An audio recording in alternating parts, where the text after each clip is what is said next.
साथियों, स्वागत करता हूं अपने चैनल एशियन मैथ स्टडी पर। तो जैसा कि आप सभी को पता होगा कि आप सभी का परिश्रमी बैच जो था अब उसका आज लॉन्चिंग है। आज 20 फरवरी है, इसलिए आपका ये परिश्रमी बैच का आज लॉन्चिंग है। जैसा कि बीटू सर बताए होंगे कि मैथ का बीटू सर आज पूरा चैप्टर जो था उसका डिस्कशन किए हैं कि कितना कितना है, कितना आपको रिजल्ट आएगा, उससे ऑब्जेक्टिव सब्जेक्टिव सारा बताया है। तो आप बीटू सर का मैथ है और संस्कृत और हिंदी बीटू सर ही पढ़ाएंगे और साइंस और सोशल साइंस हम पढ़ाएंगे। तो आज हम लोग साइंस के बारे में चर्चा कर लेते हैं। आइए देखते हैं। तो सबसे पहले आपका क्लास 10th का जो बैच है, क्लास 10th 2027, हम लोग 2027 के लिए मेहनत कर रहे हैं। ठीक है, जिस बैच का नाम क्या है, परिश्रमी बैच। क्या है? परिश्रमी बैच। ठीक है, यहाँ पे किसी को दिक्कत? चलिए आगे आइए। देखिए, तो हम लोग का क्या है, साइंस है। साइंस, जिसको हिंदी में क्या बोलते हैं, विज्ञान। विज्ञान। देखिए, सबसे पहले आप साइंस होता क्या ही समझिए। विज्ञान, बी जोड़ ज्ञान। देखिए, साइंस को कहते हैं बी जोड़ ज्ञान इक्वल टू विज्ञान। बी जोड़ ज्ञान इक्वल टू विज्ञान। देखिए, विज्ञान आपका, देखिए ई आपका ज्ञान आपका संस्कृत अक्षर है और बी आपका ग्रीक अक्षर है। दोनों मिलकर जो बनता है विज्ञान, ये आपका क्या है कि ग्रीक अक्षर है। ठीक है, यहाँ पे किसी को दिक्कत नहीं। चलिए देखिए, विज्ञान ऐसे तो आप सभी को पता होगा, आप सभी को पता होगा कि विज्ञान आप क्लास 6 से पढ़ना चालू करते हैं। कौन क्लास से पढ़ना चालू करते हैं? क्लास 6 से पढ़ना आप लोग चालू करते हैं विज्ञान। उससे पहले आप सभी को विज्ञान नहीं पढ़ाया जाता है। क्लास 5 तक 6 से चालू किया जाता है बच्चे को पढ़ने। क्लास 6, 7, 8, क्लास 6, 7, 8 तक सिंगल बुक रहता है और 9, 10, 11, 12 में बुक का आपका जो पैटर्न हो रहता है वो बदल जाता है। देखिए, साइंस को जब आप बड़े क्लास में जाइएगा 9, 10 में, तो साइंस को 3 भागों में बांट दिया गया। मुख्य रूप से कितने भाग हैं साइंस के? 3 भाग हैं।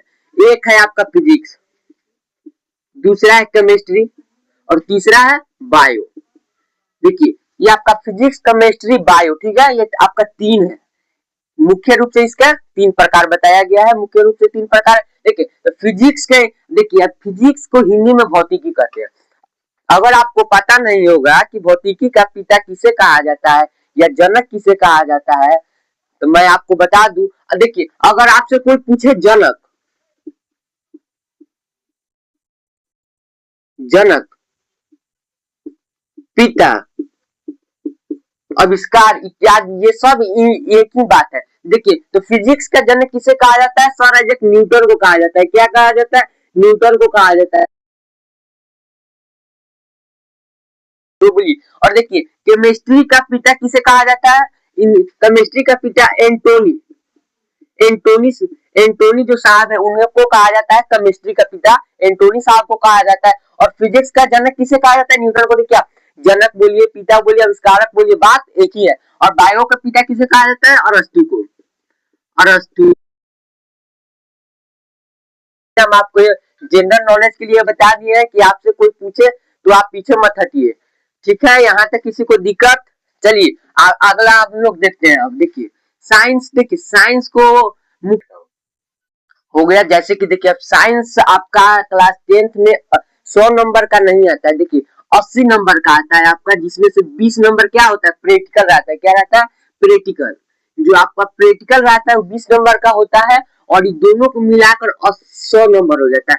80 नंबर का साइंस से आता है और 20 नंबर का क्या होता है? प्रैक्टिकल। देखिए, आपको एग्जाम का पैटर्न समझाते हैं। देखिए, एग्जाम का पैटर्न आपको 2 भागों में बांट दिया है। ठीक है, आपका एक, देखिए एक एग्जाम आपका ऑब्जेक्टिव का होता है, OBJECTIV ऑब्जेक्टिव, और एक सब्जेक्टिव। क्या होता है? एक सब्जेक्टिव का होता है। देखिए, तो ऑब्जेक्टिव से कितने नंबर का क्वेश्चन आता है? ऑब्जेक्टिव से 40 नंबर का क्वेश्चन आता है। कितने नंबर का क्वेश्चन आता है? 40। इसका दुगुना विकल्प रहता है इसमें, इसीलिए 80 आता है। आपको नंबर 40 बनाना रहता है। सब्जेक्टिव से भी 40 आता है।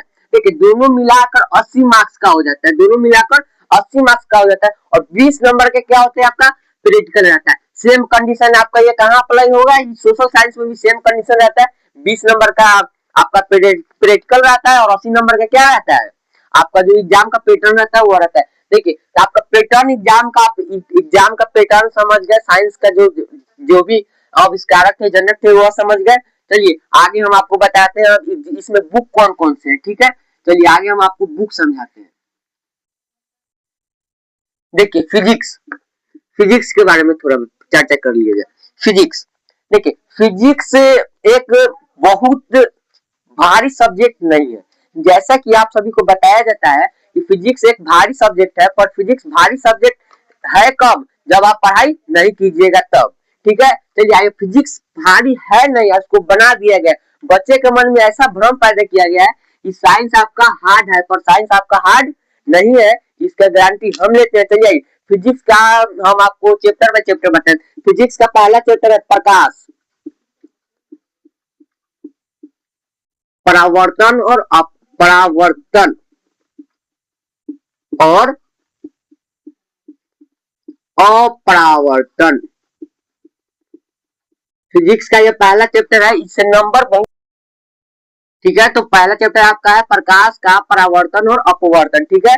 चलिए अगला क्वेश्चन देखिए, सबसे पहले इसमें, अब इसमें से क्वेश्चन बहुत पूछता है, ये बिहार बोर्ड का ये पसंदीदा चैप्टर है, इसमें से आपको क्वेश्चन बहुत पूछेगा, 5 नंबर भी क्वेश्चन आता है।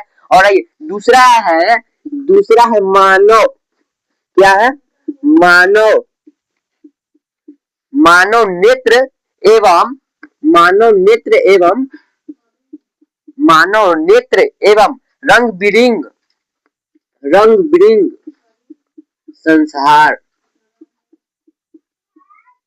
तीसरा आपका है विद्युत, तीसरा है विद्युत, और चौथा है विद्युत, विद्युत चौथा है विद्युत धारा, विद्युत धारा का चुंबकीय प्रभाव, चुंबकीय प्रभाव। और चलिए पांचवा चैप्टर है आपका ऊर्जा के स्रोत, ऊर्जा के स्रोत। देखिए तो आपका फिजिक्स का जो चैप्टर है, फिजिक्स का जितना चैप्टर है वो आपका यहाँ हो गया है। तो फिजिक्स का चैप्टर है आपका, फिजिक्स में टोटल कितने चैप्टर है, 5 चैप्टर, 3 4 5। चलिए आगे हम केमिस्ट्री का जो चैप्टर है, केमिस्ट्री के चैप्टर को बता देते हैं आप सभी को। केमिस्ट्री का चैप्टर है,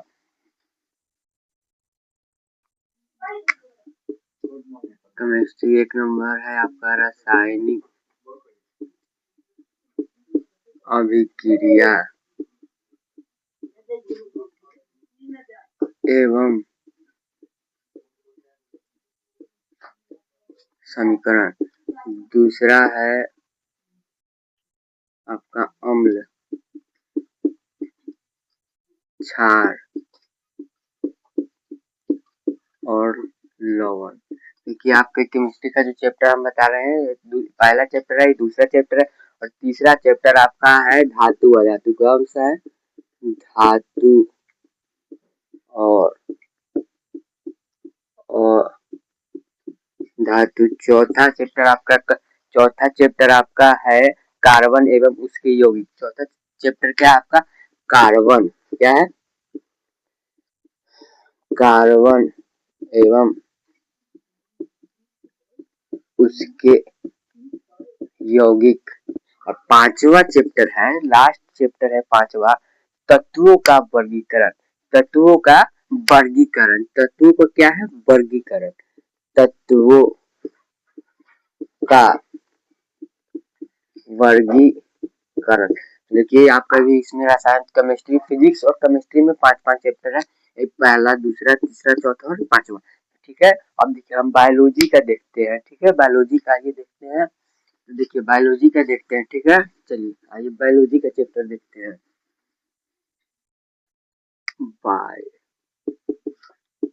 बायोलॉजी का पहला चैप्टर है जैव प्रक्रम, क्या है, जैव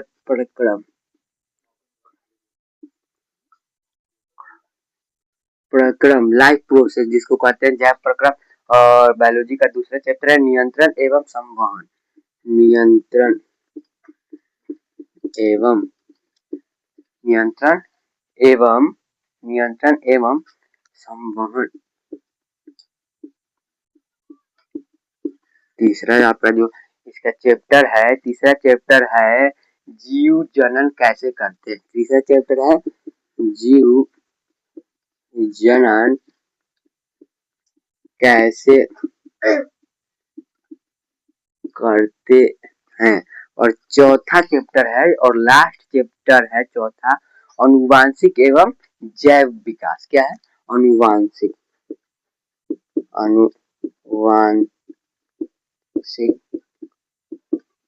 एवं जैव विकास। देखिए बायो में आपका कितने चैप्टर है? वो 1 2 3 4। देखिए फिजिक्स में आपका था 5 और केमिस्ट्री में था 5 और बायोलॉजी में 4, 5 5 10 और ये आपको 14 चैप्टर आपको साइंस में 14 चैप्टर पढ़ना है और 14 चैप्टर आपको बेहतरीन तरीके से पढ़ाने की कोशिश करेंगे हम। चलिए आज के लिए इतना ही, अगले क्लास में मिलते हैं। जय हिंद, जय भारत। लाइक कीजिए, सब्सक्राइब कीजिए।